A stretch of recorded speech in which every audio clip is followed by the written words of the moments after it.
So I'm going to talk about the interpretation of the wave function and the probability current. So first, we know that psi of x of t is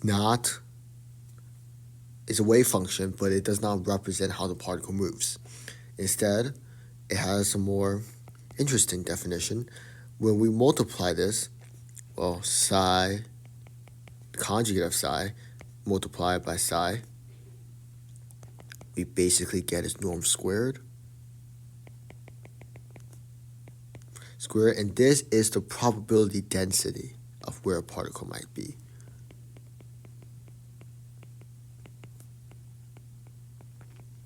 So if I have a graph here, and if I graph some function like this, okay, the particle, this is x equals 0, and this is, let's say this is x1. Okay, the particle might exist in this region, very likely, because the peak. Then existing in this region right here.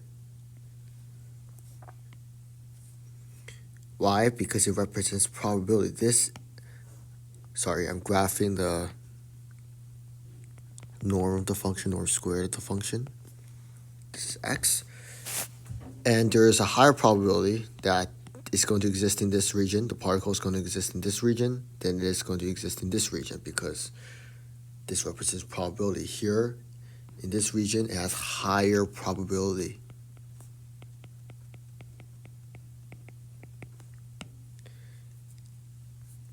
So, from this graph, we know that from the previous video that this graph cannot hit 0. It can have points where it's 0. Why? It's because at points where the wave function equals 0, the particle vanishes. So psi of x of t cannot equal 0. Its superposition states can't even equal to 0. This is because the particle can't vanish.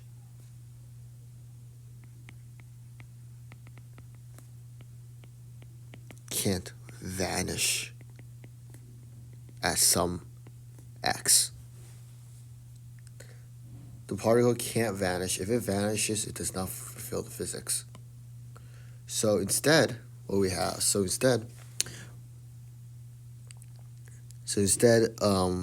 psi of a free particle is defined to be psi of x of t, not defined, but like it is discovered to be e of I kx minus omega t.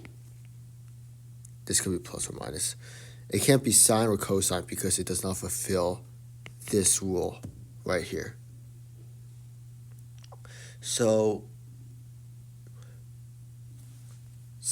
if you look at this graph, it can't equal 0, but it must sum up to 1. So the integral from negative infinity to infinity of psi of x of t squared dx needs to be equal to 1 because of probability. This is really important.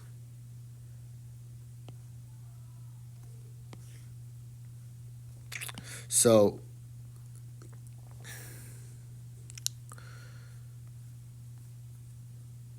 here, sometimes when we integrate the norm of this function, there's sometimes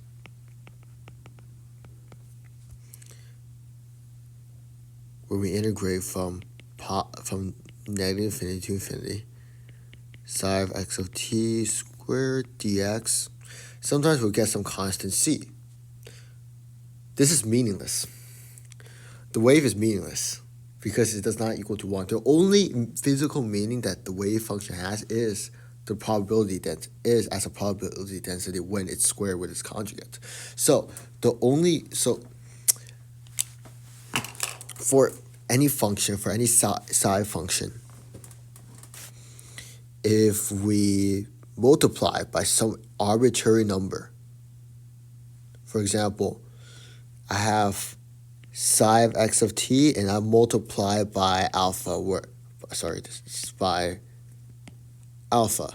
And alpha could be any real numbers, or it could be any complex number.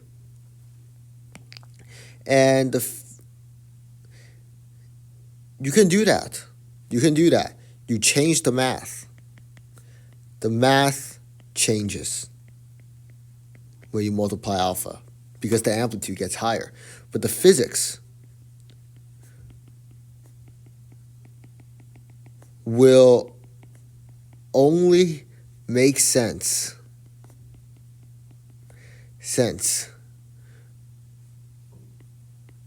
when this happens, when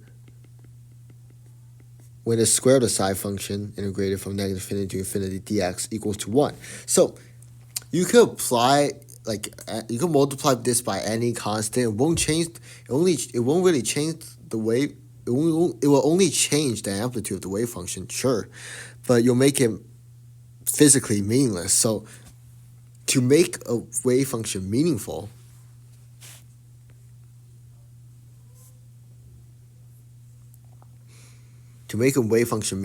we have to normalize it. So we have to normalize a wave function. And how do we normalize this wave function? For example, in the previous example right here, if we get some arbitrary constant c, where c belongs to all real numbers or all complex numbers, depends. It could be complex. We simply divide c on both sides.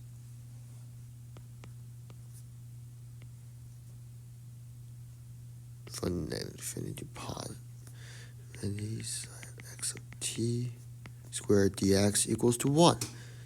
So this means that psi of x of t with 1 over root c, notice we need to square both sides, is called the normalized wave function. And it has physical meaning. It can become the probability density with the amplitude of 1 over square root of c. Okay. Now let's talk more about this. So we know this. This is what I've been talking about. We know that this is true, but does this happen for all time t?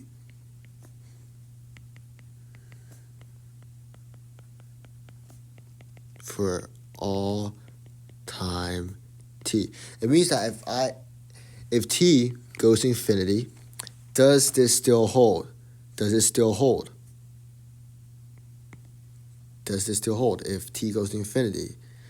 Well, it's somewhat equal to 1. So to prove this, let's define n of t equal to the integral of negative infinity to infinity of some density. Let's just call rho as some density. Square dx. And I'll just keep a note of x of t equals some density. Okay, so if we want to prove that this is 1 at all times, the rate of change of dn dt when rho equals to psi of x of t must equal to 0 at all time.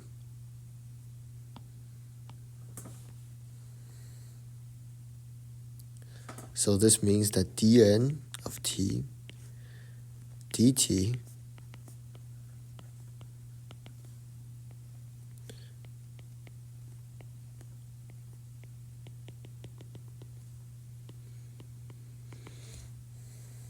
we need to show that this is 0 at any t.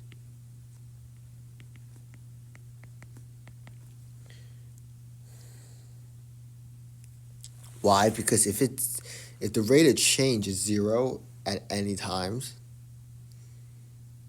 it means that there is no change to this. It must equal to 1 because the derivative of a constant is 0, and if you're not changing anything through time, it means that it means that the derivative on both sides must be 0 at all times. Basically, you're taking the derivative of both of these sides and saying that throughout t equals infinity to all the way to infinity, this equals 0 when you take the derivative. So let rho of x of t equal to psi of x of t.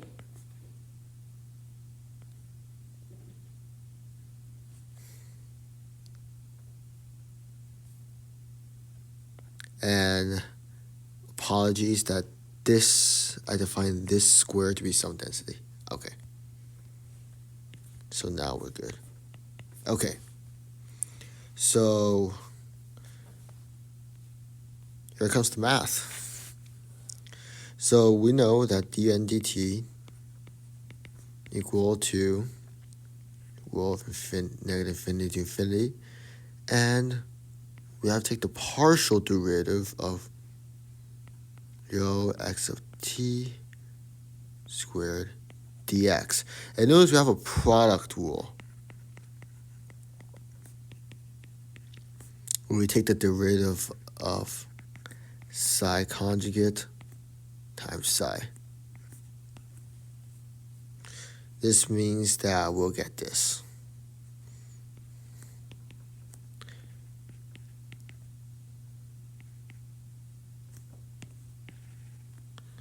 The partial derivative of the conjugate with respect to time times psi plus the partial derivative of psi derivative and that dx. What more? Well, we can find what these are in another way. We could find these in these two derivatives in a different form. Well, if we call from Schrodinger's equation, SE, that we know that IH bar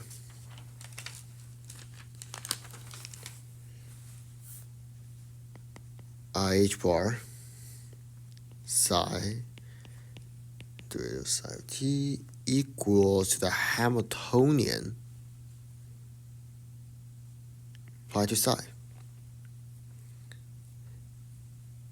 And of course, the negative of IH bar is the conjugate equals to H bar.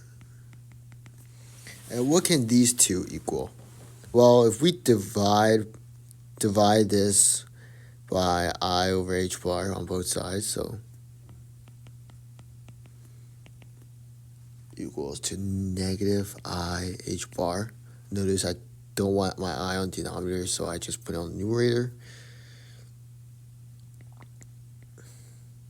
Hamiltonian psi. And similarly here, I get IH bar, I over H bar, Hamiltonian psi, and that's the conjugate. So let's call this equation 1 and equation 2, and we're subbing both of them in here and in here. And what we'll get is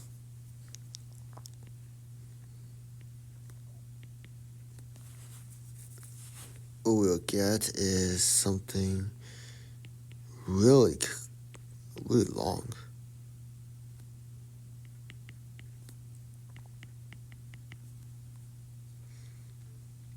That times psi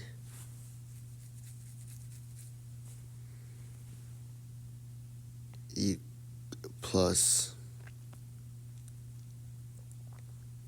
sorry, it's minus I over h bar Hamiltonian psi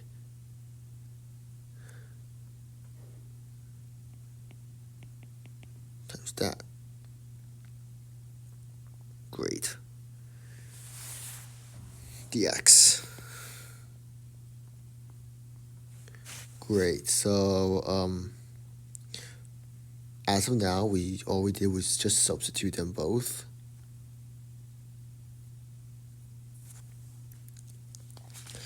However, we know that the Hamiltonian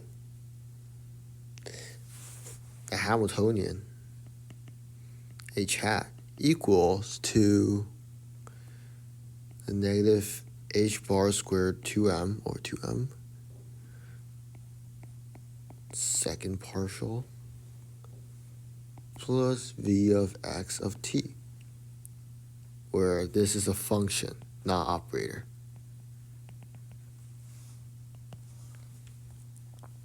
So let's sub that in.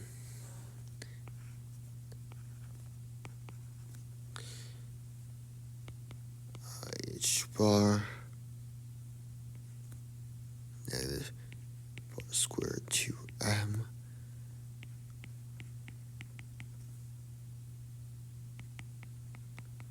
v of x of t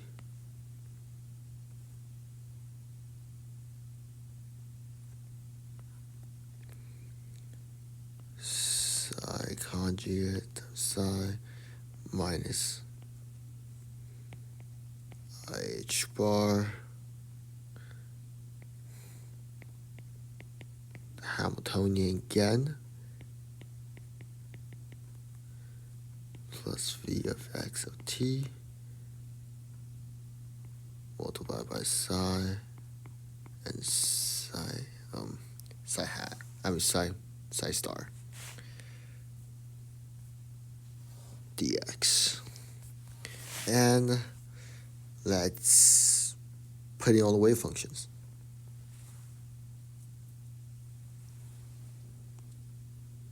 But we put in all the wave functions,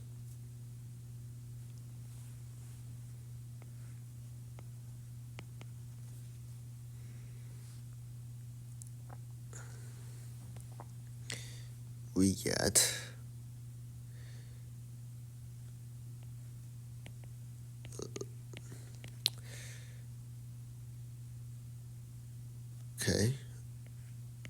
h bar squared over 2m partial derivative of that squared psi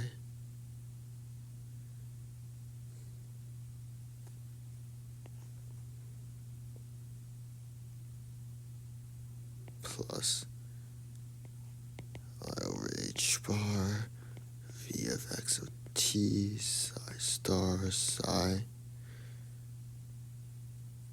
plus I over h bar squared 2m second derivative psi x squared the conjugate minus v of x of t. That's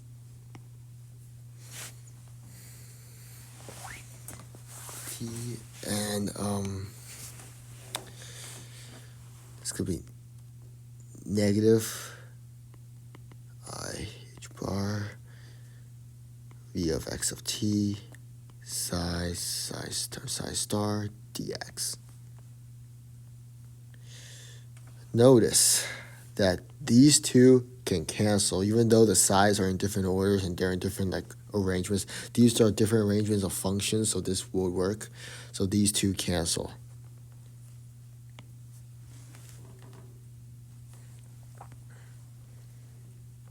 So equal to the integral from negative infinity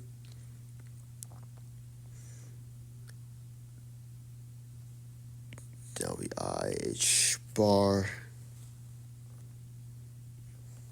negative 2m, second derivative of that,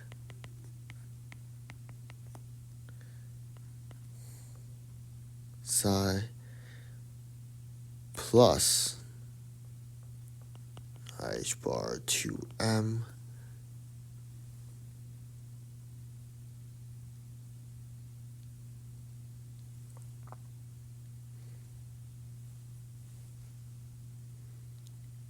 give me a moment.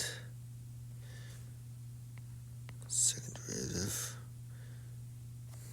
that psi star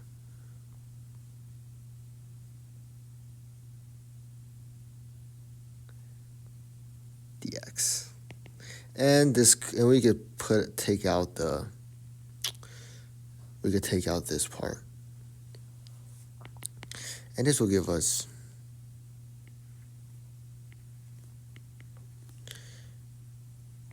IH bar 2m parentheses second derivative of psi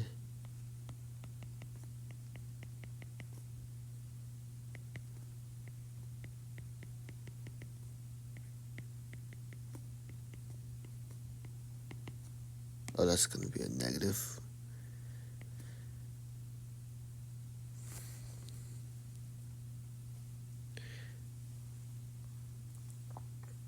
And we got this. This is as far as we can simplify it.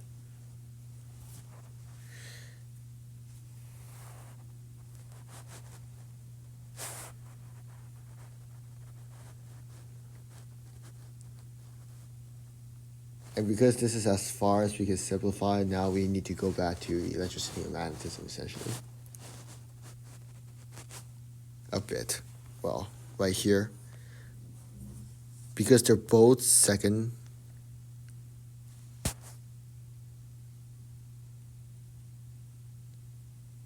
because both of them are second derivatives,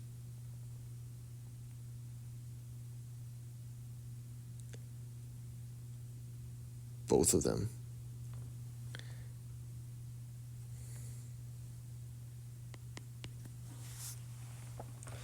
We can do this.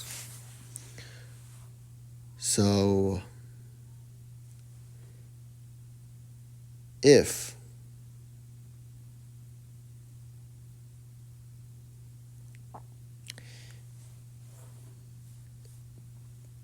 so recall that this part was our rho, and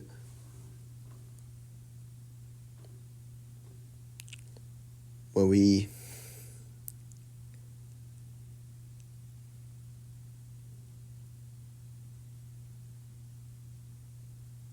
give me a moment, there's something that's not right.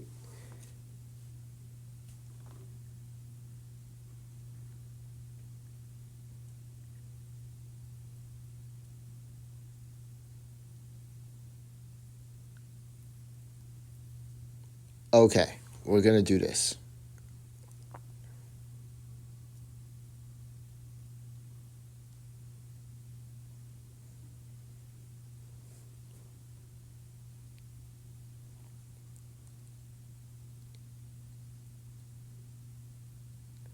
This could be simplified into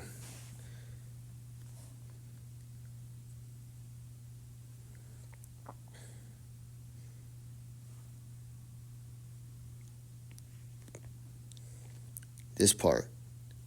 This part is the real part that we're taking partial derivatives to. And we realized that within that part, we could do this.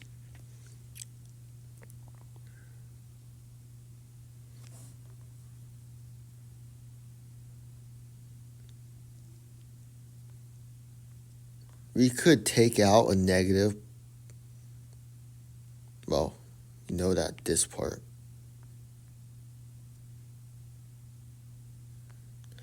Well, we know that psi h bar 2m is here, and we could take out partial x.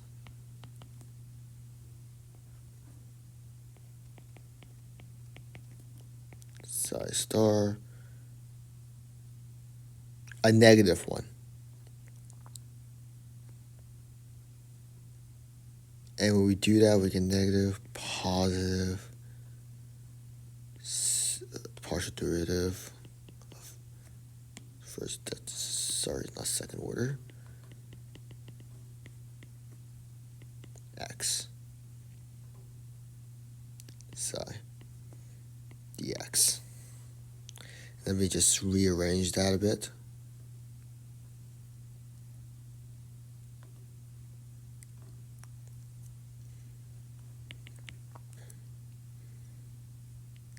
So first we have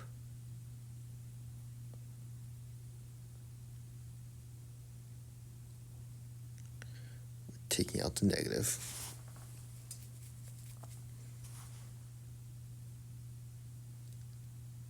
And let's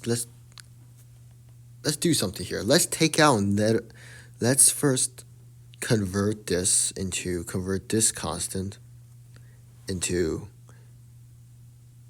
h bar over 2m. That means we have to multiply I on top and I on the bottom, so there will be a negative in front.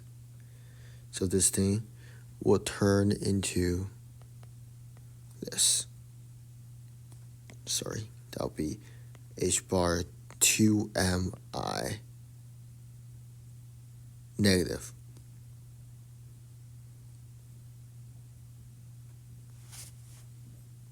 That means we will get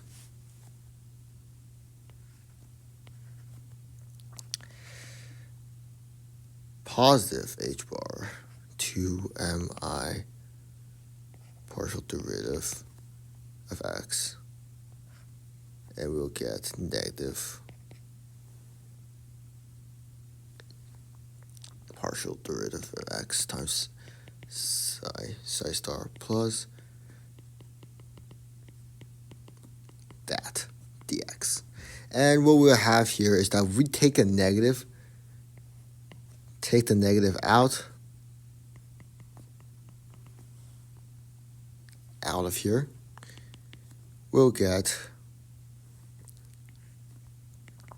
from negative infinity to infinity negative h bar 2mi,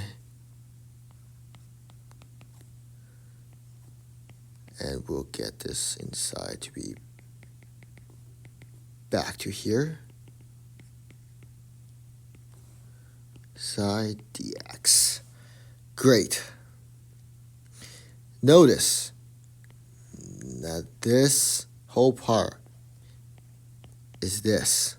However, what is also equivalent to this? However, this part is equivalent to this. However, there's a negative. And also, notice that this is all respect to x. So we need to relate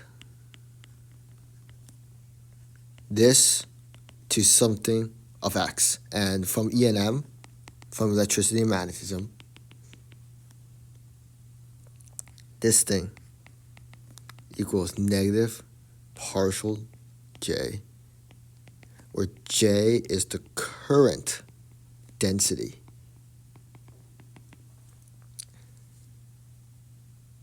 Thus, we realize that this part, because it fulfills the current density, this relationship. It fulfills this relationship. We can conclude that J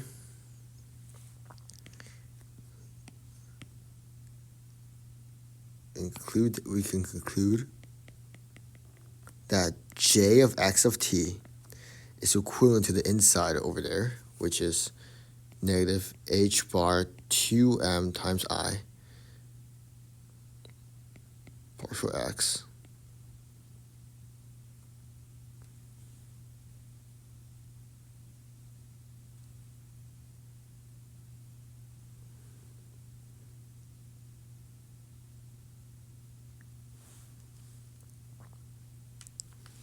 partial x.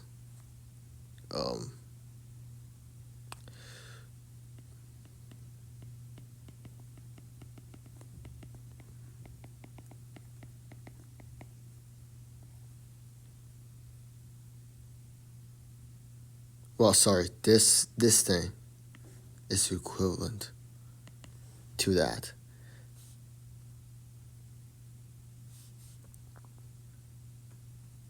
J of x of t is equal to negative h bar 2mi, and the inside here.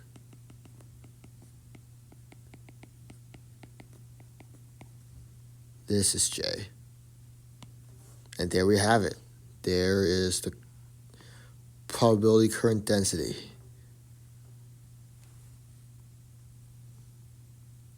There's a lot of derivation. What we got here.